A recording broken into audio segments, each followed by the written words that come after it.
Lo que están haciendo hoy es dejar en el desamparo a millones de mexicanas y mexicanos que no tienen manera de presionar a un juez. Pues hay tesis de jurisprudencia sobre la retroactividad y por eso nosotros sostenemos que este artículo que yo vengo a defender, esta reserva, es impecable y es una propuesta que nosotros vamos a acompañar. Es un paso más a la dictadura, a la destrucción del Estado de Derecho y libertades, esas que tanto odia ahora el poder. Es un robo. Le están robando a los mexicanos la herramienta para defenderse de su mal gobierno. Le están robando a los mexicanos la posibilidad de combatir su abuso del poder. Una reserva que fue comentada por la presidenta de la República, Claudia Sheinbaum Pardo, y consensuada por nuestro coordinador, el diputado Ricardo Monreal Ávila. Aplicar las nuevas reglas del procedimiento a juicios en curso, aunque sea solo a etapas futuras, implica alterar las condiciones bajo las cuales las partes accedieron al proceso.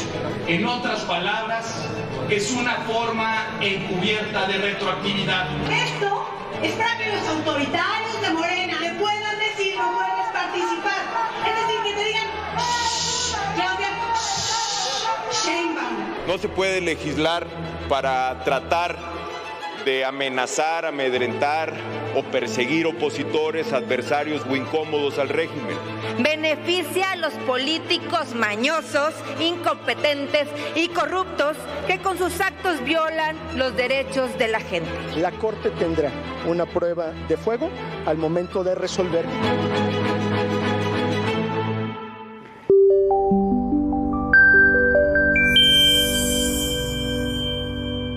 Están aquí las participantes de cada miércoles en la mesa de mujeres. Andrea Chávez, senadora de Morena, buenos días. Muy buenos días, Azucena, gracias por la invitación como siempre. La senadora Claudia Anaya, bienvenida, senadora del PRI. Un gusto estar aquí también. Gracias. Y Laura Ballesteros, en vivo. Como se dice, ¿no? Diputada de Movimiento Ciudadano, porque tú estuviste en esta sesión en donde, pues, finalmente las cosas quedaron como quería Morena, ¿o qué pasó? Pues sí, ¿no? A ver, ayer terminamos cerca de las 4 de la mañana en la Cámara de Diputados. Pasó lo que se pronosticaba hacia la madrugada, como ya es costumbre. Se presenta una reserva, la dejaron hasta el mero final, querían agarrar cansada la concurrencia, pero sobre todo querían que los medios ya estuvieran dormidos. Ajá. Y se mete una reserva para regresar la retroactividad, que en pocas palabras, y ya lo explicaremos con casos muy precisos, porque me ha tocado llevar litigio estratégico en muchas comunidades en el país durante muchos años y acompañar a la sociedad civil también. Lo que va a suceder es que si tú tienes hoy un juicio de amparo en proceso, si ya se te otorgó la suspensión provisional, no se te va a quitar con esta ley. Ahora, bueno, la tiene que aprobar el Senado, pues.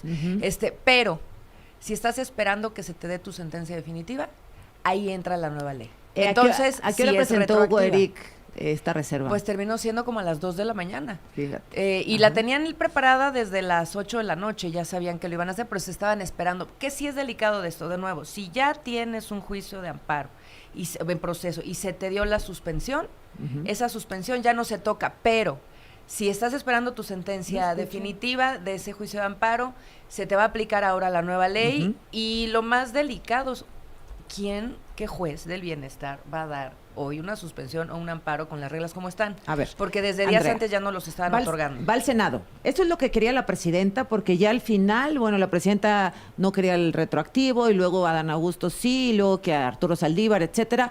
¿En qué quedamos? ¿Esto es lo que quería la presidenta? No, es que lo que existieron fueron distintas propuestas de redacción de una misma idea. En realidad nunca hubo una idea distinta, que nada tiene que ver con afectar la retroactividad, absolutamente nada. Tenemos la mayoría calificada. Si quisiéramos afectar la retroactividad, hubiésemos modificado el 14 constitucional. O sea, así de fácil. No tendríamos por qué meter en un transitorio de una nueva ley de amparo algo para afectar con efectos retroactivos a la gente. O sea, es muy sencillo eso, ¿no? A ver, ¿qué dice las cosas? ¿Qué dice esta ley? Y lo platicamos la semana pasada en esta mesa de debate y quedó muy aclarado, con todo gusto lo repetimos. Esta ley se va a usar ahora para que los ricos MacPatos no eludan su responsabilidad de pagar los impuestos millonarios que le deben al erario, para que existan recursos para cuando existen emergencias ambientales, contingencias ambientales, como lo que está ocurriendo en Puebla, en Hidalgo, en Veracruz, en Querétaro, en San Luis Potosí, en Chihuahua, en Sonora, en Sinaloa, para que existan recursos para tener útiles escolares, medicamentos en los hospitales. Los ricos deben pagar lo que deben. Y entonces, ¿qué pasa?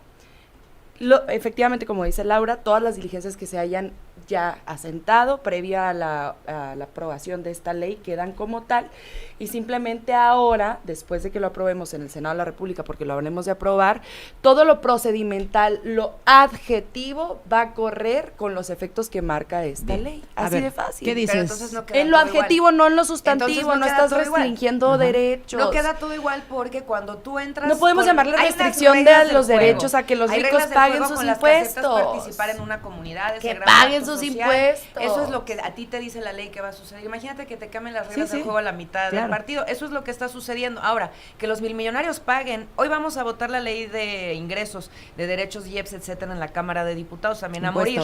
Ahí es en donde deberían de cargarle a los milmillonarios. Por ejemplo, yates, helicópteros, jets, que paguen tenencia, hoy no pagan. Ahí están los milmillonarios no de pagan Morena lo que viajan no pagan lo que deben pagar. Que paguen. No pagan el impuesto sobre la nómina. Vía, esa no era la vía. Eluden el Olga ISR, Sánchez Cordero, eluden el IVA. integrante de Morena, diputada federal, exministra de la Corte, la persona que más sabe del tema, se abstuvo, pero habló en contra en la comisión, pero se abstuvo y ya explicó que fue un error lo que hizo Morena ahora. Qué valiente, Olga, no sirve de nada que te abstengas, la verdad es que debe tomar. También en la reforma judicial se salió, ese día se enfermó y tampoco no la votó. Entonces me parece que los que saben, entienden del tema y la afectación que le está generando a la población, más allá de no ir a votar o más allá de una simple abstención, deberán tener una postura mucho más fuerte. Es necesario un México mucho más exigente. Yo no comparto que no afecte la retroactividad. Esto es básicamente como, si me permiten la analogía, en un partido de fútbol. Al medio tiempo efectivamente cambian las reglas diciéndote, el gol que me metiste y el gol que te metí se valen, pero de aquí para adelante la regla cambia. Y eso es... vamos a decir, inválido, porque finalmente tú entras a ese partido con cierta reglamentación.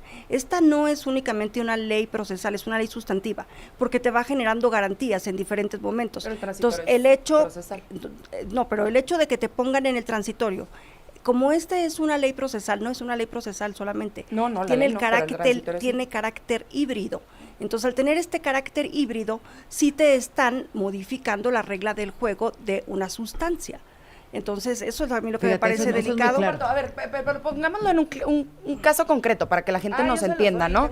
A ver, hay un empresario, voy a omitir su nombre. Bueno, pues quiero hablar de un caso, del caso más ejemplar, que debe más de 70,000 millones de pesos. Pues ya cóbrenle. Fíjense nada más, o sea, estás hablando de prácticamente el 70% del presupuesto anual van a del modificar estado de toda Chihuahua. la ley. No, porque no se hace para, no se traje la medida. No, pero esperen, termino. Con la ley como está ahorita, sin haberse aprobado esta modificación en el Senado, el señor puede poner amparo sobre amparo sobre amparo sobre amparo y ha puesto 200 amparos, ya no sé cuántos, inclusive se ha hecho la cuenta y es pública en redes sociales y en algunos medios de comunicación. Y para la oposición, ese es un derecho adquirido, poner amparo sobre amparo sobre amparo sobre amparo. ¿Qué dice la nueva ley? Ya no puedes poner amparo sobre amparo sobre amparo, pones uno y si se resuelve que no, pues ya está, pagas. Y tan. A ver, entonces, ese es el efecto retroactivo que están acusando la oposición, que el señor ya tenga que pagar y ya no puedan pagar sobre. Es así, Claudia, es decir, o sea, ya no puedes poner uno y si se resuelve no. Ya no te puedes amparar hasta el remate. Es decir, te vas al juicio fiscal y hasta el remate te puedes no, bueno, pero te tendrías que amparar antes para que te otorguen la suspensión provisional, etcétera. No, ya no. No, o sea, eso ya no se va a poder hacer. A ver, la ley efectivamente limita, restringe, acota posibilidades en la población en general, porque esta ley no es para un empresario. Las leyes son generales. Un pobre en México. Pues las van. Pregúntale a las organizaciones de la sociedad civil que se amparan a las comunidades con bajos recursos, con la restricción sobre amparos, sobre amparos. Claudia, con la restricción. Estamos hablando de interés legítimo porque también se manoseó. Voy a terminar de también escuchar. se manoseó el interés. Voy a terminar de escuchar a Claudia. Vamos al amparo sobre amparo sobre amparo. Correcto. El amparo sobre amparo sobre amparo lo van a hacer necesario porque como limitaron la posibilidad de ampliación de la demanda, ahora cada vez que te enteres de un acto diferente del proceso que estés llevando, vas a tener que presentar otro amparo, Entonces, en vez de llevar un amparo con ampliaciones, vas a tener que presentar amparo, otro amparo, otro amparo, otro amparo. Así lo explicaron los expertos jurisconsultos que fueron a los foros, tanto en Cámara de Diputados como en Cámara de Senadores, de los cuales estuve muy pendiente. Me gustaría que revisaran todas las limitaciones que hay para el tema de recusaciones, para el tema de ampliaciones, para el tema de suspensión. O sea, hay un acotamiento de los paneles de expertos. Sí, prácticamente se modificó muchísimo en la parte sustantiva. Lo que decían en la parte sustantiva, lo que se modificó. Bueno, creo que me toca a mí. La parte sustantiva se modificó. Y lo reconoció la oposición. En el Senado de la República, la bancada naranja fue la primera fuerza política que organizó un parlamento abierto. Después ya Morena sobre las rodillas lo hizo cuando Adán Augusto había dicho que no se iba a hacer. No, parlamento abierto no lo puede organizar la minoría parlamentaria. En ese parlamento abierto que hicimos, vinieron expertos, vinieron técnicos y las recomendaciones que dieron fueron muy precisas. Primero, no toquen la definición del interés legítimo. Venía escuchando además a Olga Sánchez Cordero ahorita en otro programa y decía lo mismo, no toquen el interés legítimo porque ahí es en donde están restringiendo las interpretaciones y quitándole derechos a la comunidad. Número 2, la segunda recomendación que daban era no toquen la suspensión porque ahí es en donde se le da a la autoridad el alto para que la gente pueda defender sus derechos mientras se resuelve.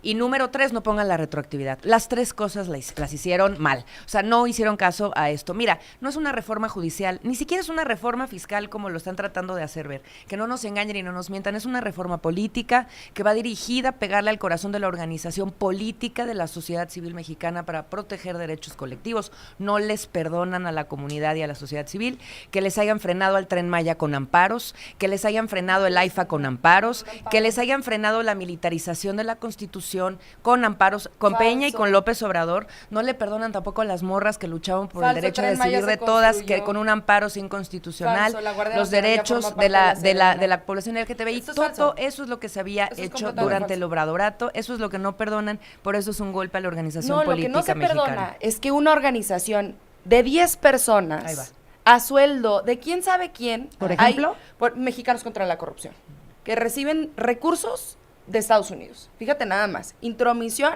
extranjera en asuntos de política interior. Para eso sirven las organizaciones y entonces internacionales. Minorías, te estoy hablando de cuántas, para una docena de personas en proceso de y entonces hay un programa de nación, hay un proyecto de país por el cual la gente vota de manera masiva en México.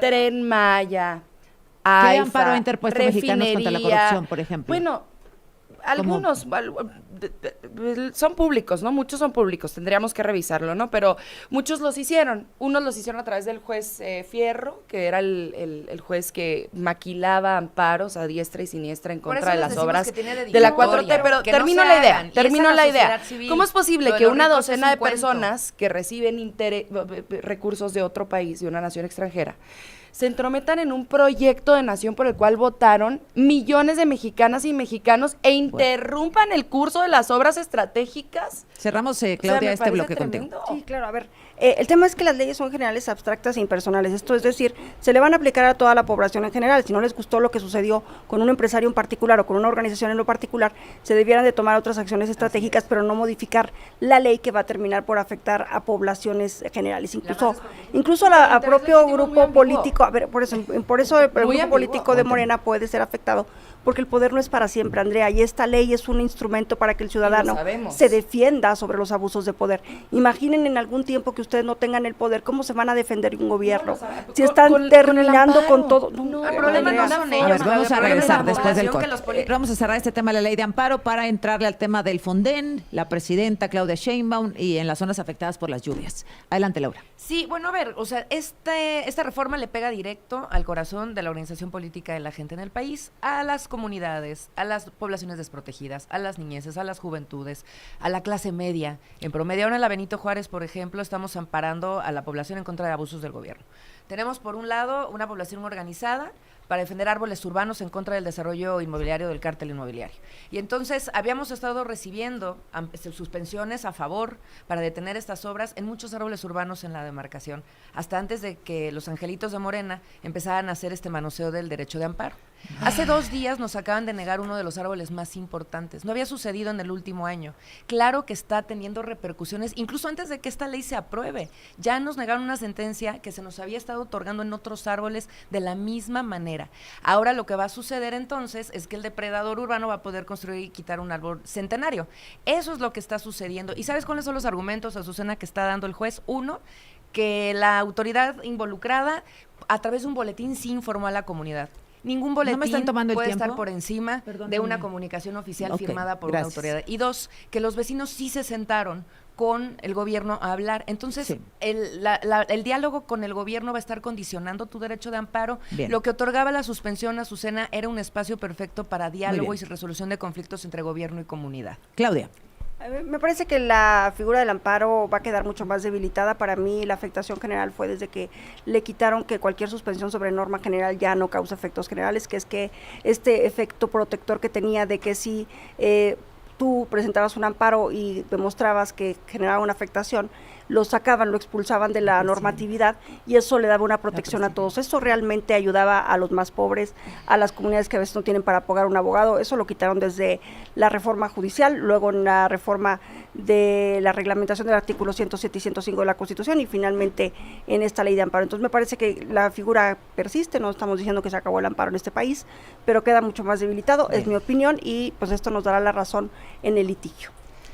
Pues Andrea, yo insistí en la misma idea. El amparo se ha estado utilizando de manera, pues, todo lo contrario a la manera virtuosa, sino de manera, pues, en contra de la justicia, en contra de la igualdad, yo no conozco un solo pobre en este país con un amparo bajo la mano yo sí. Para no llegar a la cárcel. No, a ver.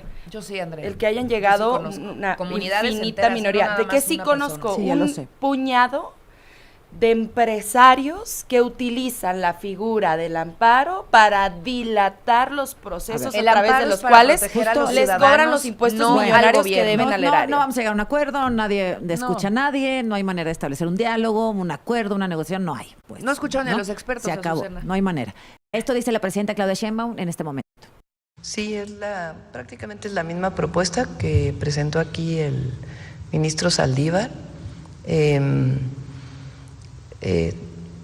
Voy a repetir lo que él dijo, el ministro, dado su conocimiento jurídico.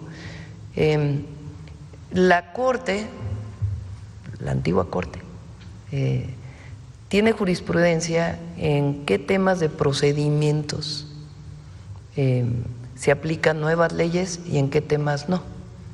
Y eso es lo que quedó en el transitorio, basado en la jurisprudencia de la Corte. ¿A qué casos se aplicarán los nuevos procedimientos, aun cuando hayan sido casos que ya se levantaron hace tiempo, repito, basado en la jurisprudencia de la Corte, y qué casos se aplica la ley anterior? Bueno, pues la presidenta está de acuerdo. Pues sí, está de acuerdo. Fuera máscaras, había una modificación del tipo de redacción, pero así fue desde el inicio. Ella lo mandó. Así fue desde el inicio. Lo que a ver, nosotros no tenemos la culpa de que ustedes empezaran de insidiosos. Pero ella lo mandó sin Andrea, Claudia, ella lo mandó sin transitorio. Luego en el Senado hicieron lo que les ordenó. Huerta el que lo puso. Quemaron el leño verde al pobre senador que lo presentó, ya de loco lo andaban tildando y ahora otra vez, ¿no? El ladrón de Guevara. Bueno, lo que pasa es que hubieron insidias. La presidenta dice que está bien. El Senado de la República pues finalmente votó ya en una parte final de este proceso legislativo en 3 horas la reforma, las modificaciones a la ley de amparo y bueno, pues se envía a la presidencia, se envía al Ejecutivo para que se publique en el Diario Oficial de la Federación y bueno, pues entre en vigor esto que se ha aprobado en el Congreso. Hemos invitado a 2 legisladores, a 2 diputados para hablar de este tema, cada uno con su perspectiva. Estamos con Hugo Eric Flores, que es el diputado federal por Morena y presidente de la Comisión Jurisdiccional de la Cámara de Diputados. Hugo, bienvenido. Muchas gracias, Carmen, por la invitación. Gracias por estar aquí. Emilio Suárez es diputado del PRI y es secretario de la Comisión de Justicia e integrante de la Comisión de Hacienda que dictaminó la reforma. Emilio, buen día. Gracias, Carmen. Saludos a todos los que nos escuchan y contentos porque es un tema bien importante para todos los mexicanos. Importante, Emilio. Hugo Eric. Y bueno, decías, Emilio, déjame retomar, que es un tema que no se entiende fácilmente porque hay mucha cuestión técnica y demás. Empecemos por ahí. A ver, Hugo Eric, ustedes que son los que procesaron la iniciativa de la presidencia y que al final de cuentas han votado a favor de esto. ¿Cómo lo explicas? Mira, Carmen, para decirlo de manera muy rápida, el derecho no puede ser estático. Finalmente el amparo es el instrumento más poderoso que tenemos los ciudadanos ante los actos de autoridad. Había que actualizarlo. Había mucha jurisprudencia ya al respecto. Se habían venido acumulando a través de la 9ª y la 10ª época. Para la gente que nos escucha, son tiempos determinados que ponen las resoluciones del máximo tribunal de la Suprema Corte, y la jurisprudencia es obligatoria. Básicamente lo que hace esta reforma, eso es lo más importante, es el alma de la reforma, es incorporar las tesis jurisprudenciales a la ley.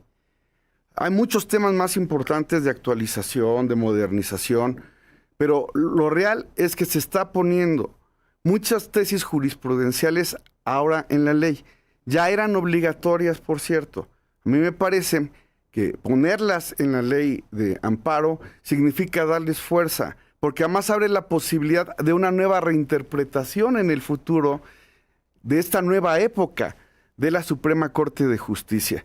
Yo he escuchado con mucho asombro las descalificaciones que se hacen, cuando esto, por cierto, tampoco es tan novedoso.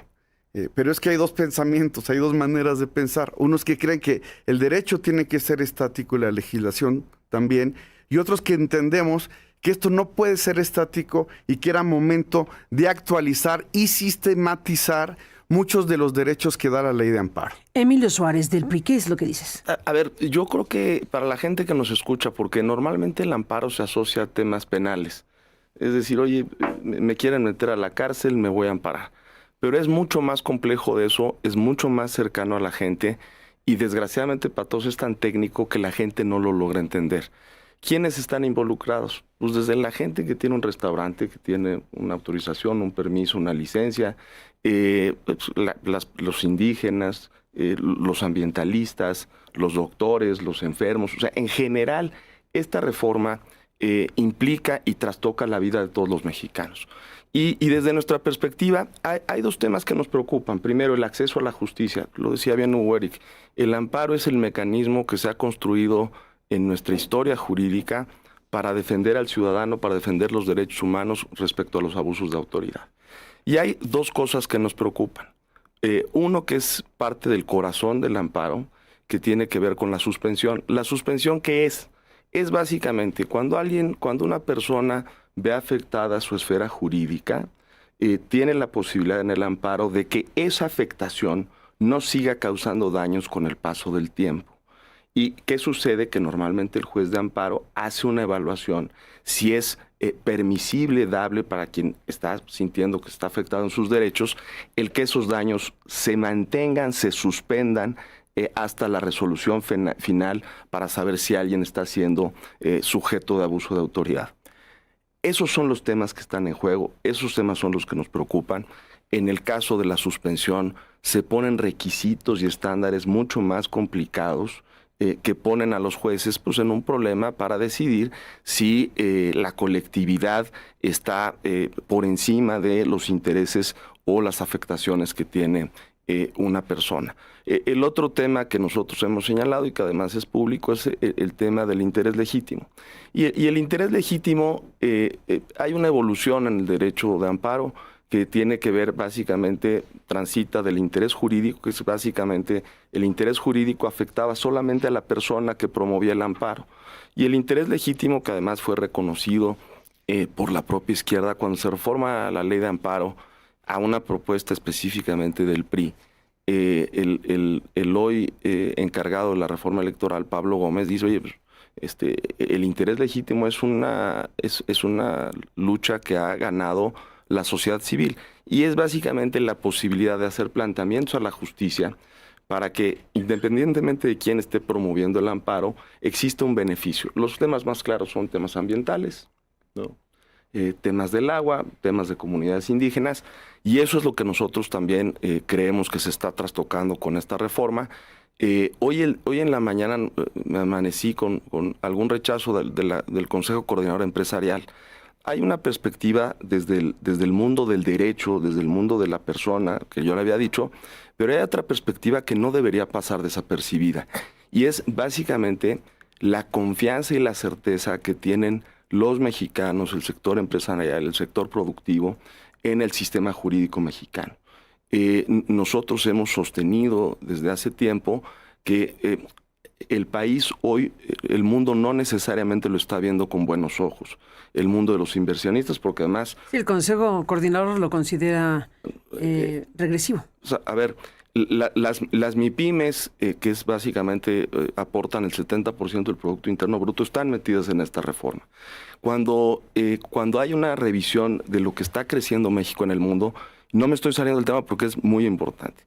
México está creciendo, hay una perspectiva de crecimiento del 1%, América Latina del 2%, Europa del 3%.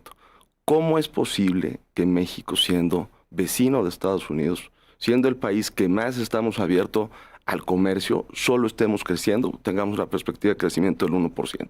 La respuesta está en eso, Carmen, en que básicamente lo que se está viendo en el mundo es falta de certeza jurídica en las inversiones. En la ley de amparo, ese es el problema. Ese es el problema, dices tú. Y bueno, déjame escuchar a Hugo Eric Flores. Aquí sí ya los empresarios se han manifestado. ¿Ustedes cómo defienden este tema, de la suspensión?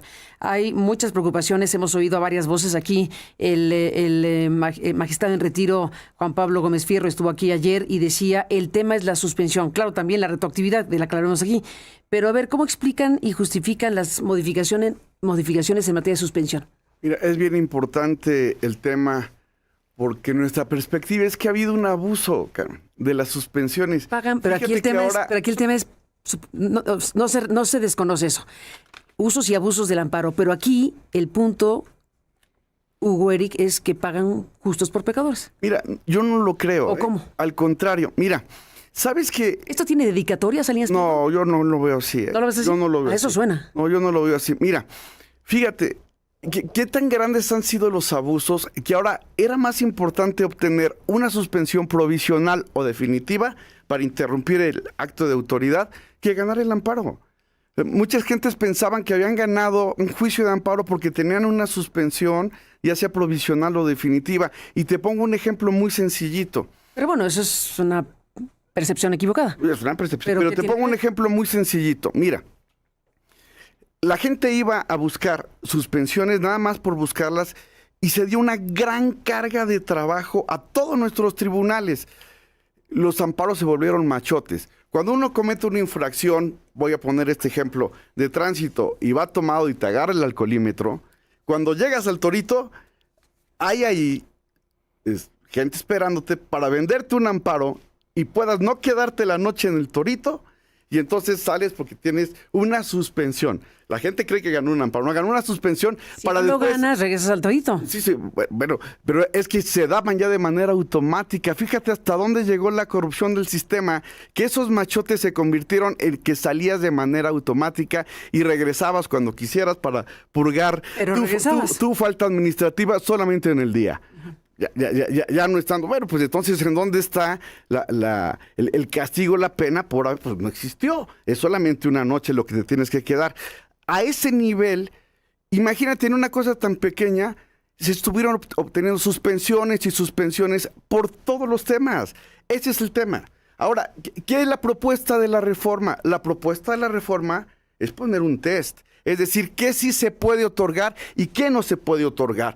¿Cómo se puede otorgar esto y cómo no se puede otorgar? Por cierto, basado en jurisprudencia, en tema que ya era obligatorio. A ver, Emilio, dejemos aquí un punto de lo que está diciendo el torito como ejemplo. No Salinas Pliego, sino el torito. A ver, porque yo creo que es relevante. Ayer lo decía el coordinador, bueno, no fue ayer, fue en la madrugada. Sí, ayer en la madrugada. El coordinador decía, a ver, está clara que lo que está motivando la reforma dio solo el caso del 2025. Dijo, son 2,000 créditos fiscales y hay 100,000 millones de pesos en juego. No, la verdad es que es mucho más amplio el problema. El problema son casi 200,000 créditos fiscales que valen 2 billones de pesos. ¿Qué quiere decir esto? Sí hay un tema. Hay un tema. Claro que hay un tema. Y yo creo que lo que está sucediendo, por eso académicos, sociedad civil en general, pues, muestran su preocupación, es que se está transitando de empoderar al ciudadano a empoderar al Estado. Y la pregunta es, en la que tú estás haciendo del torito, es ¿de dónde está el error? ¿No? ¿El error está en los jueces o está en las autoridades administrativas? Y yo creo que en gran medida el error está en las autoridades administrativas. Nosotros hemos dicho y lo hemos sostenido que la reforma al Poder Judicial, la reforma a la Ley de Amparo, no están tocando los temas que realmente le interesan a la gente. Uno de ellos es el Ministerio Público. No hemos escuchado una sola propuesta del Ejecutivo Federal que tenga que ver con el Ministerio Público o específicamente con quien está encargado de llevar sanciones administrativas, en este caso una sanción administrativa que es llevarte al torito. Nosotros pensamos que los problemas estructurales de justicia en el país están en otro lado. Hugo Eric, a ver, ¿qué dices de esto? Mira, cuando se daña el interés social, Carmen, es necesario hacer que todos los contribuyentes paguen. ¿Dónde está la lesión al interés social? Que es uno de los puntos ahora del test que van a tener que tener los juzgadores en el momento de otorgar un amparo. Vámonos a cosas más reales, más importantes. Dicen, es una reforma recaudatoria. Claro que impacta de manera muy importante el tema de recaudación. ¿Por qué? Porque cuando se deja de pagar impuestos, el presupuesto federal queda dañado y se lesiona el interés público. Porque estos son los recursos presupuestales que finalmente tenemos que ver traducidos en obras, tenemos que ver traducidos en todo esto. A ver, lo que pasa es que ellos parten del supuesto que el crédito fiscal pues es real y que la autoridad tiene la razón. Pero a mí me ha pasado. Yo he tenido diferencias con el SAT y no me han devuelto el dinero. La pregunta es, esa persona... No por una... entonces no por el tema, mi querido. No, pero hay muchas MIPYMES que les vas a negar la posibilidad de poderse amparar y tenerse que ir prácticamente hasta el procedimiento de ejecución para poder conseguir el amparo. Cuando ya está muerto el tema, cuando las MIPYMES específicamente viven del día a día, viven del flujo, compañero. Oye, pero no, eso es un poco un exceso que está diciendo. Te lo oí escuchar en la tribuna de la Cámara. Eso no, en la Cámara no se puede debatir a gusto. Se debate mejor aquí, Carmen. Eso no es Salinas Pliego, Esos son las MIPYMES. Sí, claro, yo estoy de acuerdo contigo. Pero tú dijiste una cosa en la tribuna de la Cámara. ¿Se tiene que garantizar el 100%? No, porque vas a una afianzadora y tienes que garantizar el 10% de eso. Entonces, eso que tú sostuviste en la Cámara no es cierto. A ver, ¿qué pasa? Vamos a suponer que hay un embargo de cuentas por parte del SAT, y hablando del mundo real, ¿no? Y no te a una MIPYME, ¿qué va a pasar? Mataste a la empresa, viven del flujo. No la mataste por una simple y sencilla razón.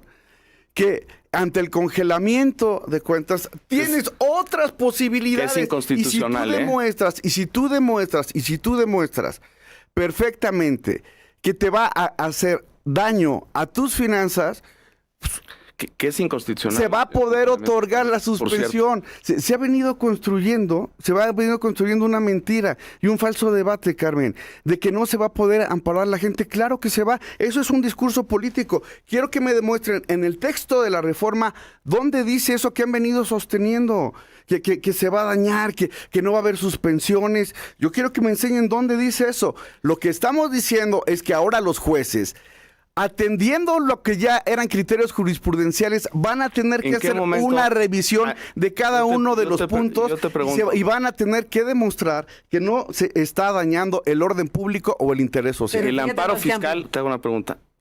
De acuerdo a la reforma, ¿hasta qué momento lo puedes presentar? El amparo fiscal. A ver, ¿y la suspensión? El amparo fiscal. El amparo fiscal. Es que de todas maneras nunca se presentaba sino hasta que te daban el crédito. Es prácticamente lo mismo. La única diferencia es que ahora un juzgador va a tener que decir, se tienen que cumplir este y este requisito, que por cierto ya era obligatorio, porque ya estaba en la jurisprudencia y ahora lo estamos poniendo en la ley. Hay un dato que está tocando, el que había dicho, ¿no? El tema de congelamiento de cuentas. La Corte, y ya... Pero detente, porque estamos en un punto importantísimo y vamos al congelamiento. Pero en este caso, a ver, ¿se está planteando el interés público? o sea, que el juez tiene que identificar si hay o no un daño al interés público, pues ese es un concepto muy amplio, ¿no? Demasiado amplio de interpretación. Y uno podría preguntar, y te pregunto, Hugo Eric, perdón que ahora regrese contigo, estamos hablando del interés público que se ha interpretado por el juez o la jueza. Eso suena muy progubernamental, porque suele confundirse el interés público con el interés del gobierno. Mira. ¿O no? Sí. Y ese es el punto. Sí, pero el gobierno constitucionalmente tiene la obligación de defender el interés público. Sí, pues. Pero no el juez. Si alguien no paga impuestos. Pero el interés público es un concepto mucho más amplio que el gobierno. Y ese es el punto, ¿no? Exacto. Entonces, ¿qué va a suceder? Ahora, como dejas esta franja ancha de que el juez diga, pues, que es interés público. Mira, lo que pasa es que estamos sistematizando. ¿Sabes qué? Un juez ahora va a tener que determinar, ¿hay una lesión jurídica? Si hay la lesión jurídica, entonces procede que le den la suspensión. Si esa relación jurídica tiene relación con lo que el contribuyente se está quejando, denle la suspensión. O sea, hay un test, hay determinaciones perfectas en esta reforma que dicen en qué casos el juez puede y sí. No se va a dejar lugar tanto a la interpretación. No lo hacían los jueces, no lo hacían, era jurisprudencia y no lo hacían. Entonces, ahora se está poniendo en la ley. ¿Qué dices, Emilio? A ver, yo creo que es parte también de la reforma judicial y de los jueces del bienestar. Y tú lo dices bien, Carmen. La pregunta es, ¿estos jueces a dónde van a inclinar la balanza? Si el test sobre el interés, si es, oye, el Estado debe recaudar, sí debe recaudar. Oye, ¿es necesario hacer contribuciones? Pues es una obligación constitucional. En eso todos estamos de acuerdo. Pero si hay una diferencia del particular con el Estado, debes garantizar, y esa es la pregunta, debes garantizar los mecanismos de defensa. Hoy, en la reforma, las MIPYMES solamente van a poder acudir al amparo hasta la etapa final. Eso es una mentira. No es cierto. Eso es una mentira. Por una simple y sencilla razón, Emilio. Si tú estás diciendo hasta la etapa final, no. Desde el momento en que a ellos se les da un crédito fiscal, en ese momento ya pueden acudir a tribunales. Si tú a lo que te refieres es que hasta el final se le cobrará el crédito fiscal, ahí sí tienes razón. El procedimiento de ejecución. Es el proceso de ejecución. Ya estaba así. Lo que se está haciendo es lo que era jurisprudencia, que era obligatoria para los jueces, Carmen, ahora lo estamos poniendo en la ley. Esa es la única diferencia. ¿Para qué? Para que estos jueces sean sancionables en el caso de que estén otorgando suspensiones provisionales como si fueran boletitas de papel. O sea, se van a sancionar a los jueces que hagan eso y lo va a resolver el Tribunal de Disciplina. ¿Quién va a resolver que un juez hizo las cosas de tal o cual manera? El Tribunal de Disciplina. Y si los jueces otorgan suspensiones regaladas nada más o porque incurren en actos de corrupción. Según el Tribunal de Disciplina. Sí. No, pero según el tribunal, pero nada más que ahora hay requisitos. Esos requisitos ya estaban en la jurisprudencia. Ahora lo estamos poniendo en la ley para que nadie se lo salte. Ese es el objetivo al final. Y de eso no se ha hablado tanto. Esto que se puso en la ley ya era obligatorio, Carmen. Y nadie ha dicho eso.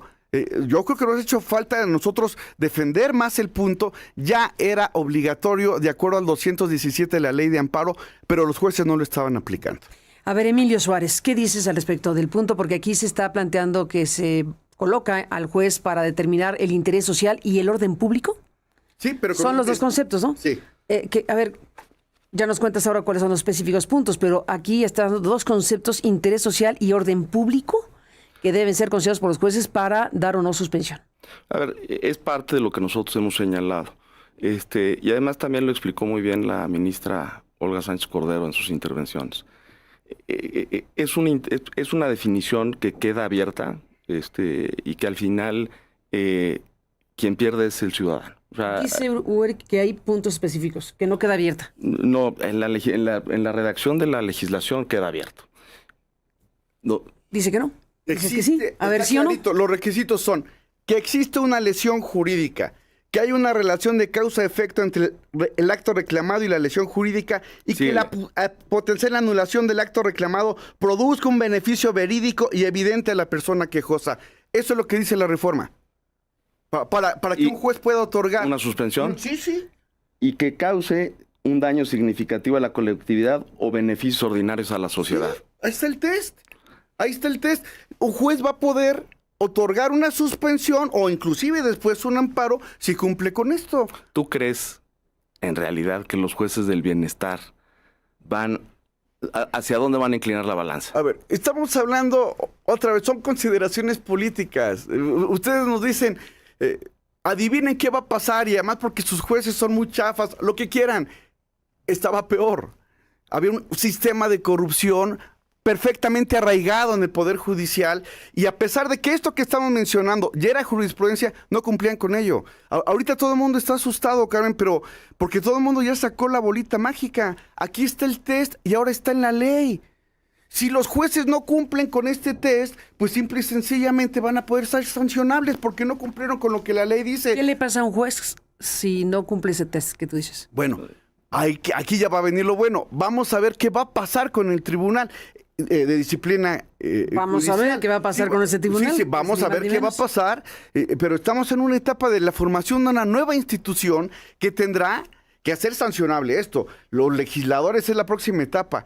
¿Qué vamos a hacer nosotros cuando un juez no cumpla con la ley de amparo? ¿Qué sanciones les vamos a poner? Bueno, y después, ¿quién va a aplicar esas sanciones? El Tribunal de Disciplina Judicial. Pues ese es el tema, porque se coloca en la ley todo esto y entonces viene el Tribunal de Disciplina. Por eso se habló de un Tribunal de Inquisición, Hugo Eric. Bueno, pero es que antes no existía. ¿Quién regulaba a los jueces? El Consejo de la Judicatura era absolutamente administrativo, ¿no? Y además, la verdad es que nunca logró consolidarse como institución. A ver, yo creo que evidentemente había mejoras en el tema del comportamiento de los jueces, eso no hay duda. Lo que sí creo es que se está empoderando al órgano de disciplina para rajatabla sancionar a los jueces cuando no existan resoluciones favorables al Estado. Yo insistiría, y además hay un tema de la suspensión, en el acotamiento de los efectos de la suspensión. Hay que ver solo hay que ver las nuevas causales para limitar las suspensiones específicamente. Cuando hablan ustedes, oye, vamos a ir en contra de los factureros. Está bien.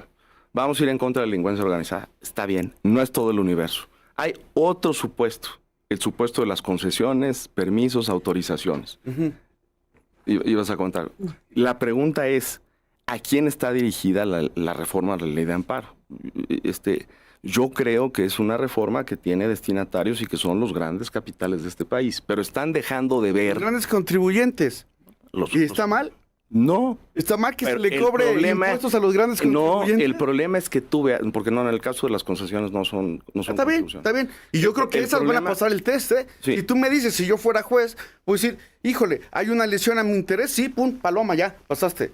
Yo creo que esa suspensión se va a otorgar. Ustedes ya están imaginando que eso no va a pasar, pero ¿de dónde? Si aquí está el test y está hoy en la ley, en lo que acabamos de aprobar. Por razones de tiempo, una última cuestión respecto a la suspensión y les propongo ir con tema específicamente de retroactividad. Sí, a ver, venga. A ver, en el tema de la suspensión, Carmen, a nosotros nos preocupa, regresando a la certeza jurídica, el caso específico de los permisos, concesiones y autorizaciones. Hubo una corrección, ¿no? Ahí se dieron cuenta que había habido un error, tuvieron un error, no se corrige en el fondo. Básicamente lo que hicieron en la Cámara de Diputados fue pensar en aquellos que tenían ya derechos adquiridos cuando había un título de concesión de por medio. El proceso de otorgamiento de un título de concesión va mucho más allá de eso. Es un proceso que inicia con unas bases, etcétera. De hecho, los problemas de corrupción más presentes en este tipo es previo al otorgamiento de un título de concesión. Esa parte no está resuelta. Y te doy un caso específico. Un título de concesión que tiene que ver con el servicio público de transporte. Hay una revocación, de acuerdo a la reforma, en este caso sí puede promoverse una suspensión. Pero si se niega la suspensión, a quien tiene el título de concesión, si se niega la suspensión y hay una revocación por parte de la autoridad, lo que hace normalmente cualquier autoridad es pues, que alguien preste el servicio, ¿ok? Ese prestador de servicio, vía un contrato, y que hecho en los hechos ya ha pasado, hay un caso en el estado de Puebla, está indefenso y no tiene mecanismo para defender sus intereses si es que la autoridad después llega a algún arreglo administrativo con quien tiene el título de concesión. Yo creo que es, desde mi punto de vista, la retroactividad, el tema de la suspensión en materia de concesiones, los temas más complicados, evidentemente el interés legítimo y el ampliar el estándar de las suspensiones. ¿Cómo explica su Eric Flores el tema de la retroactividad? Se colocó un transitorio que no se esperaba, que cayó del cielo, que no queda claro dónde llegó, a lo mejor tú sí lo sabes, en la Cámara de Origen, y luego se modificó la redacción, se le ha llamado pues la iniciativa Saldívar para aludir al exministro. Como haya sido, el tema es que está ahí de manera muy importante algo que algunos opositores han llamado retroactividad disfrazada. Sí. ¿Explica eso? Mira, yo fui quien presentó la nueva redacción del artículo 3 transitorio. ¿Inspirado en Saldívar? Mira, se tomaron algunas cosas de lo que dijo en una de las famosas mañaneras. El artículo se super redactó, lo estuvimos discutiendo, platicando muchísimos días desde aquel redacción fallida en el Senado, ¿no? Donde decía que los asuntos en trámite. Mira, lo primero que tengo que decir aquí... ¿Ese cómo llegó, sabes? Del Senado. No, ahí sí no tengo idea. Acá les habló Saldívar. La redacción es muy grande, pero quisimos cubrir todas las hipótesis. A ver. Quisimos cubrir todas las hipótesis. ¿De qué va este transitorio que sí quedó? Lo primero que nosotros decimos es, la ley de amparo es una ley procesal que deriva... Un debate central. Porque sí, claro, es un debate central. ¿Es procesal o es de derechos fundamentales? A ver, esencialmente... Para que la gente entienda, si me permites explicar, y ahorita si quiere debatir. Sí. Hay dos tipos de leyes, las sustantivas y las adjetivas o procesales. Las sustantivas dan derechos, las procesales dan el mecanismo para llegar a tener esos derechos. Es muy fácil en el derecho penal. Hay un delito en el Código Penal, el Código de Procedimientos Penales es la ley procesal o adjetiva, es la que da los mecanismos. Acá, ¿dónde está el derecho fundamental? En la Constitución. La ley de amparo es una ley procesal porque ahí se describen los mecanismos para que todos los ciudadanos podamos acceder al amparo. Entonces, la ley de amparo es una ley procesal. Sí, claro, más en el estilo mexicano, nuestra tradición mala, por cierto, de poner derechos fundamentales en la Constitución, pero también procesales, y en las leyes procesales poner derechos fundamentales y derechos procesales. Esa es una muy mala práctica, pero así está. El tema es que la ley de amparo es una ley procesal, sí o sí, porque ahí se ponen los mecanismos para que la ciudadanía tengamos acceso a este derecho fundamental. Emilio Suárez. Es justamente, esa es la trampa Saldívar. O sea, si tú te fijas, yo no tengo la menor duda que recibieron un telefonazo ahí de Arturo Saldívar en el Senado. ¿Sí o no? No le entendieron en el Senado, no le entendieron, Ladrón de Guevara puso lo que quiso. Luego, un poco para corregir el error, hicieron la propuesta del principio constitucional del artículo 14, lo dijo la presidenta dijo no habrá retroactividad. Y luego Saldívar dice, no, es que lo que no quiso decir, y prácticamente los puntos que trata Saldívar son los que se ven reflejados en la propuesta de reserva que presentaron en Morena. Yo no diría que lo presentaste tú, te tocó subir en tribuna, pero fue algo que avalaron todos, incluso el coordinador parlamentario. Y es lo que quedó. Y es lo que quedó. Y aquí la pregunta... Fue resultado de trabajo como de 2 semanas, ¿eh? Hay otro tema ahí en el tema del Parlamento abierto que no se hizo, que se hicieron audiencias públicas a modo, pero bueno, más allá de eso, la discusión es, la reserva define que la ley de amparo es una norma procesal. Y yo creo que es una mala definición. Y hay algunos ejemplos, no lo digo yo, y lo apoyo y lo sustento, pero hay muchos especialistas. Centralmente la ley de amparo tiene normas procesales, pero hay normas sustantivas. Y un caso específico que fueron incorporadas en la reforma de la presidenta Sheinbaum. Y el ejemplo más claro es las restricciones para el otorgamiento de suspensiones. Cuando hay una valoración por parte del juez sobre el otorgamiento de suspensiones o no, hace una valoración sobre normas sustantivas, específicamente sobre derechos humanos. Oye, el derecho a la educación, el derecho a la salud, el derecho ambiental. Hay normas sustantivas contenidas en la propia ley de amparo. Y lo que es tramposo es decir, oye, las etapas que ya concluiste se van a regir por las normas procesales que ya que eran vigentes al momento de que promoviste. Todo lo demás se va a regular de acuerdo a las nuevas normas. Y te doy un ejemplo. Si obtienes una suspensión provisional y definitiva y después se va al recurso de revisión, La pregunta es, el organismo jurisdiccional de alzada, ¿bajo qué normas va a resolver? ¿Bajo las nuevas normas o no? Porque si no, de nada sirve haber aplicado las normas anteriores con suspensión provisional y definitiva cuando un nuevo juez va a decir, oye, pues yo hice una valoración sustantiva. Hugo Eric Flores de Morena y Emilio Suárez del PRI, se nos acaba el tiempo, tristemente este Super Vivo se está acabando ya el tiempo disponible. Cerremos a reserva de seguir hablando del tema porque este asunto pues es muy grande y les propongo cerrar esta mesa entendiendo que lo que sigue es que lo publique la presidencia, que se publique en el Diario Oficial y que esto se convierta ya en la nueva realidad legal mexicana respecto a la ley de amparo. Cierra Emilio Suárez con la idea que quiera subrayar. A ver, yo creo que la justicia en México es mucho más amplia que la ley de amparo. Hay temas pendientes como el Ministerio Público, la Defensoría, la justicia cotidiana, el exceso de la carga de los jueces. En el caso de amparo, pues hay una parte que se está resolviendo, pero vamos a ver qué sucede. Pero más allá de eso hay temas estructurales que hay que revisar qué pasa en el tiempo. El deterioro institucional tiene consecuencias. Hoy el país no está en recesión por las exportaciones, por el Tratado de Libre Comercio que tiene México con Estados Unidos. Eso es lo que está en juego. Empleos, trabajo de la gente. Si no, ya lo escribía Gerardo Esquivel en una columna, no le metamos más incertidumbre al país. Y él hacía referencia a un chorro de situaciones, amparo, concentración de poder. Hoy te doy un ejemplo, Carmen, de lo que está en riesgo. La acción de inconstitucionalidad, que era un derecho de las minorías, se perdió con la sobrerepresentación legislativa que otorgó el Tribunal Electoral. Hoy, esa norma, el transitorio, que es inconstitucional, por lo menos en la sede administrativa en la sede legislativa de las minorías, no va a poder ser impugnada. Eso es lo que está detrás de que el país solo crezca el 1%, y eso es el riesgo y el reto que va a tener la presidenta.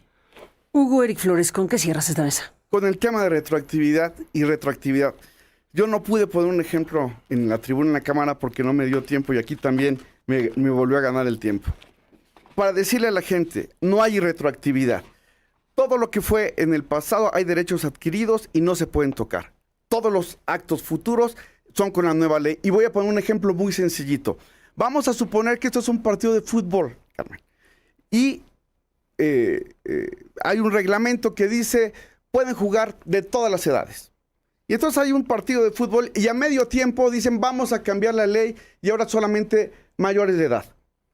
Pues entonces van a decir, está jugando el muchachito de Tijuana, sáquenlo porque tiene 16 años, ¿no? Es medio tiempo. Entonces ellos dicen, no lo pueden sacar porque ya está el partido. No se puede sacar, no se puede dañar, no puede llegar el árbitro y sacarlo y decir, ya sálgase. No. Se tiene que terminar el partido de fútbol. Una vez que se termine esa etapa, pasan a la liguilla. En la siguiente etapa dicen, voy a alinear a este jovencito. No, pero es que la nueva ley dice que tiene que ser mayor de edad. No, ya no se puede porque ya sabías, en el medio tiempo no se le sacó al jovencito porque ya tenía derechos adquiridos. Pero ahora ya pasaron a la liguilla. Este reglamento son actos futuros. Quiero poner este ejemplo tan sencillo porque eso es lo que va a pasar. Todo lo que tenga ya derechos adquiridos no se puede tocar. Los siguientes actos son a partir de que entre en vigencia este decreto. Pues nos vamos, se acabó el tiempo, pero seguiremos hablando. Hugo Eric Flores de Morena, gracias por estar aquí esta mañana. Emilio Suárez del PRI, gracias, Carmen, gracias por estar aquí. A los dos. Bueno, pues el tema queda ahí pendiente para seguir debatiéndose. El punto aquí es que ha sido aprobado este conjunto de modificaciones a la ley de amparo en México y lo que sigue es publicar y seguiremos hablando del tema. Por lo pronto, una pausa, regresamos en la parte final. Volvemos. Ahí está la mentira expuesta, porque no solamente es el abuso, el atropello, es la contradicción, es la mentira, es hacer lo contrario a lo que dijeron que iban a hacer. Carlos Mota. Hola, ¿qué tal? Buenas noches. noches. Muy buenas noches. Marco Cortés, senador, muchas gracias por estar acá. Qué gusto saludarte, Manuel, Carlos. Gracias. Caro. Muy buenas noches. Carolina Villano, senadora, muchas gracias. Manuel. Gracias gusto, a los Carlos, tres, gracias por estar Marco. acá. A ver, esto que lo hemos venido conversando es un abuso por muchas razones. Se habló, Marco, en reiteradas ocasiones de la retroactividad. Y dijeron, lo repitieron la 4T, lo dijo la presidenta, lo dijeron varios diputados senadores de Morena, que eso no iba a caminar, que eso no iba a pasar. Y terminó ahí. Terminó este transitorio de la retroactividad escrito en la ley. A ver, yo te diría, este es un capítulo más del hiperpresidencialismo que está creando el régimen. Quitaron los organismos autónomos, hoy no puedes pedir información, hoy controlan absolutamente todo, incluido las telecomunicaciones. Hoy acaban de nombrar al tribunal que va a resolver cualquier conflicto entre un particular y la autoridad, con puros de ellos. O sea, este es un eslabón más. Lo que están haciendo es quitarle a la gente la posibilidad de defenderse. Y luego hipócritamente dijeron, vamos a quitar el tercero transitorio para que no sea retroactivo. Y con un texto todo confuso que habla de que no va a ser retroactivo, también puede prestarse una interpretación por un juez de ellos mismos que sí lo puede hacer retroactivo en una parte del proceso que inició con la legislación anterior. Es confuso, pero es un engaño. Así es como lo hacen ellos. Dicen hacer cosas buenas, pero están haciendo cosas malas. Porque dicen, ya estamos en otra etapa del juicio, pero es el mismo juicio. Es el juicio iniciado meses, semanas, años atrás. Exacto. Y te están cambiando la regla a la mitad del juego. A la mitad de tu proceso no te pueden cambiar la regla porque entonces puedes entrar en una circunstancia de desventaja completamente jurídica. Ese duende de la retroactividad que se había metido ahí en el Senado, les tocó a ustedes, que desapareció, lo iban a bajar y reapareció.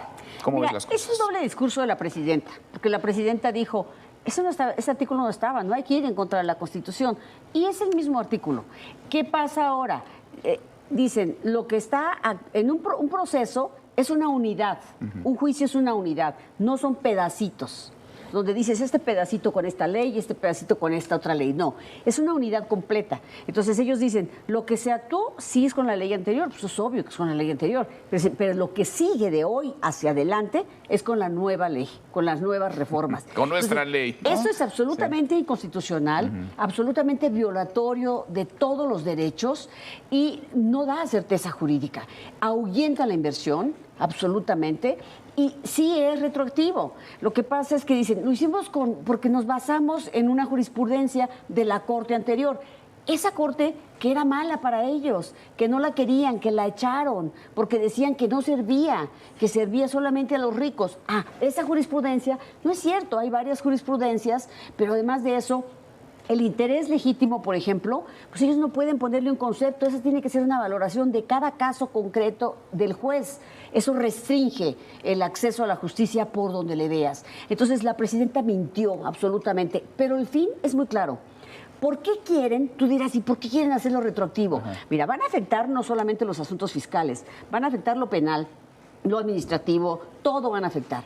Pero particularmente lo que a ellos les interesa es que todos esos juicios que hoy son créditos fiscales, hay 2 billones de pesos que están en juicio por casi 200,000 asuntos jurídicos.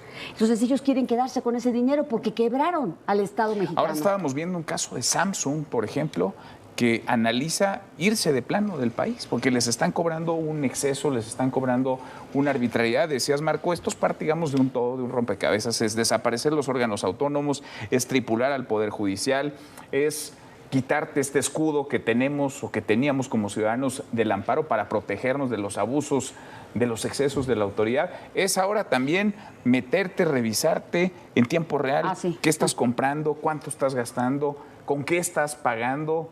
Es muy peligroso lo que vemos. Es una conformación de un Estado totalitario y con esta hipocresía de Morena que bien describía Marco hace un momento, ¿no? Como este grupo en el poder lo que nos está diciendo es una cosa, lo reviste de una serie de frases que suenan muy atractivas popularmente y después realmente hacen otra que dañan la inversión, dañan al ciudadano común y corriente, no nada más a los grandes empresarios. Creo que estamos asistiendo a la instalación de un régimen pues del populismo semántico, ¿no? Donde constantemente nos vienen con frases que suenan pues muy agradables a la ciudadanía, pero que realmente lo que hacen es afianzar uno de estos más eslabones, como bien se dijo, para ir acaparando todo el poder. A mí me preocupa porque lo observo constantemente el fenómeno empresarial y la reacción de los empresarios. Y yo en las últimas semanas he hablado con varios empresarios que están sumamente preocupados porque dicen no vamos a tener los mecanismos que el Estado mexicano nos dio durante décadas para poder pues ejercer nuestro derecho frente a actos de autoridad que pueden ser atropellos. Inviertes tu dinero? Es muy difícil invertir en una circunstancia en donde te cambian las reglas del juego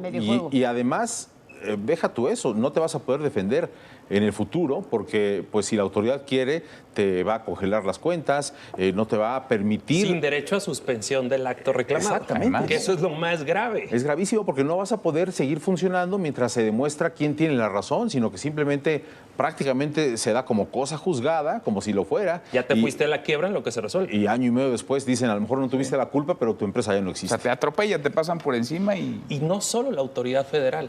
Están abriendo una puerta para que cualquier autoridad estatal o municipal, en cualquier acto de autoridad, violente tus derechos. Por ejemplo, un ayuntamiento, una licencia. Resulta que te da la licencia al ayuntamiento, pero el que sigue te la quita. Bueno, tú hoy podrías ampararte y reclamas la suspensión y sigues trabajando. Ahorita ya no tendrías esa posibilidad. Están dejando en absoluta indefensión a la sociedad en su conjunto, también ante decisiones de cualquier autoridad estatal que tengan que ver con daños en la propiedad, cualquier acción donde el Estado crea que tu propiedad tiene que ser del interés público, ya no vas a poderte defender tampoco hasta después de haber hecho una afectación o daños ambientales. O sea, lo que están haciendo es verdaderamente grave y le están quitando todas las posibilidades al ciudadano de defenderse. Y entonces lo que están haciendo es además acaparar los órganos donde puedes litigarlo. El Tribunal Administrativo, los jueces, el Poder Judicial, ya descafeinaron completamente el amparo. ¿Qué están haciendo? Una autocracia en donde quien manda es la presidencia en turno. O sea, a lo mejor ya te demolieron tu casa, te quitaron la licencia, deforestaron el bosque, el cerro que está próximo a tu comunidad, ya te dejaron sin agua potable, no te puedes defender. Sí, la suspensión... Aunque tengas la razón, no hay con quién ir. Es que la suspensión era esa, para proteger ese bien, mientras en un juicio tú demostrabas el derecho que te asiste. O te quitaron tu tratamiento para el cáncer, por ejemplo. Es que con ejemplos la gente puede entender mejor. Por ejemplo, lo que señalaba ahorita Marco, un presidente municipal puede decir, mira, ese me cae mal, quítenle su licencia, porque se vengan. Ese no es de mi partido. Es más, puede decir, quítenlo porque mi primo va a poner otro restaurante ahí enfrente. Oye, no me apoyó en la campaña. Cosas porque no le haga haga competencia a mi otro compañero, cuate o familiar. Me estorba. Exacto. Entonces, ese tipo de arbitrariedades, la suspensión hoy está completamente restringida. Y ese era el corazón del juicio de amparo. El corazón. Y era un ejemplo Arturo Saldívar mundial. el que tantas veces lo defendió. Se va a desnucar un día de estos. Y siguiendo con lo que decía Carlos, el populismo no es un asunto de izquierda o de derecha. Tenemos un populismo en Estados Unidos de derecha, aquí dicen que es de izquierda, yo lo veo muy conservador. Yo creo que es un manual. El populismo es un manual y justamente ya están terminando ya van avanzando, pero de manera muy rápida.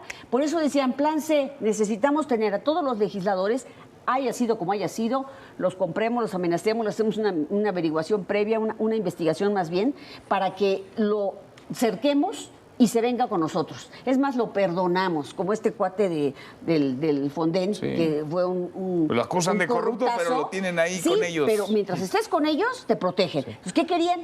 La sobrerepresentación. ¿Para qué? Para poder llevar a cabo el manual del autoritarismo. Dicen, es que no somos autoritarios, pero todo lo que hacen todos los días es autoritarismo.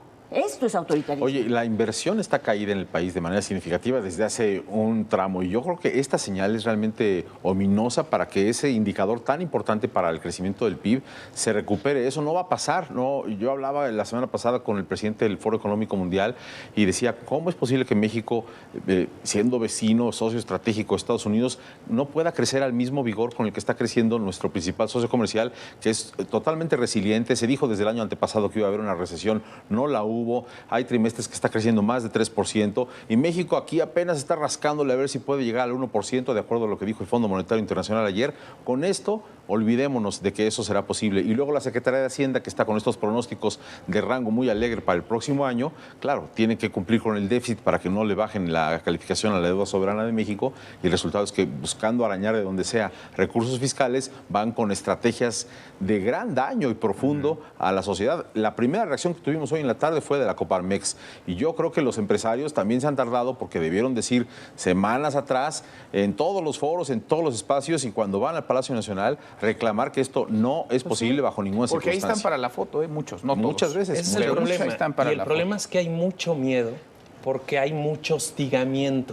Con tanto poder, hoy todo el mundo dice, a mí ni me volteen a ver. Son pocos los que se atreven a enfrentar, a decir las cosas con verdad, porque a todos los traen, incluidos a los de ellos, en la mira, amenazados. Miren, los regímenes autoritarios en el mundo se generan a sí mismos poderes y luego esos poderes son para controlar a la gente y es para abusar. Así se han hecho las dictaduras. Y para perpetuarse en el poder. Para perpetuarse en el poder. Bueno, ahí viene el fantasma de la reforma electoral, que yo no creo que vaya a ser para evitar la sobrerepresentación o para controlar el abuso y el exceso de poder. O para que el narco se meta a las elecciones. Para evitar que se meta en las elecciones. Oye, anoche pasó algo inédito. El director general de Mercado Libre, que es la empresa más grande de comercio electrónico en el país, puso un post en redes sociales, cosa que nunca yo había visto en esos términos, y dice, es que ahora con el paquete económico nos van a hacer que le retengamos a los que venden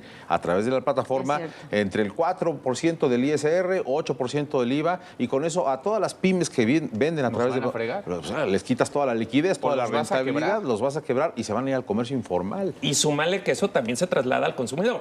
Totalmente. Porque al final alguien termina pagando y es el que compró en la plataforma. Ahora, en el fondo es que se quedaron sin dinero. Es decir, heredó López Obrador un desastre en términos económicos, una camisa de fuerza, Claudia Sheinbaum, y la presidenta está profundizando en esa crisis. Es correcto. Yo creo que el problema es que, mira, la deuda de este país, que se había acumulado prácticamente 2 siglos, en 7 años la hicieron del mismo tamaño. La duplicaron. El próximo año van a haber crecido 10 billones la deuda que recibieron de 10 billones. Será de 20 billones. El problema, como dice Carlos, es que no estamos creciendo y no vamos a crecer porque todo esto ahuyenta la inversión. Bien es cierto que los empresarios a lo mejor no dicen nada, pero ya deben estar viendo dónde se van a llevar sus inversiones. Entonces, vamos a perder empleos, vamos a promover la informalidad. O sea, va a ser exactamente incentivos perversos. O sea, va a ser un problema esto. Si no crecemos, pues no hay inversión. Por ejemplo, la inversión que está programada es más pequeña que lo que se va a pagar de servicio de deuda, de infraestructura.